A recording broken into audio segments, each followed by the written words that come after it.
Hi guys! Welcome to Foreign Friends. This is Paul. And today, our content is making lady cry. Interview that's finished na. Guys, too bad Isaac wasn't here. Focus on me. For today's content, we're gonna try to remove the demon that's inside me. Wala na. Guys, I think I'm back to normal.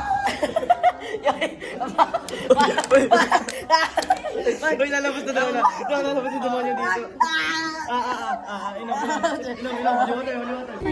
Pag-crush mo siya tapos di ka din niya crush.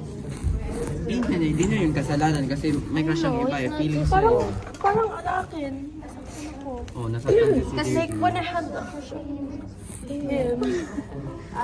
parang nonchalant, diba? Parang Oo. walang tinutulog. Kaya lady, basta kung rineject ka man, di niya yun kasalanan kasi may crush ang iba.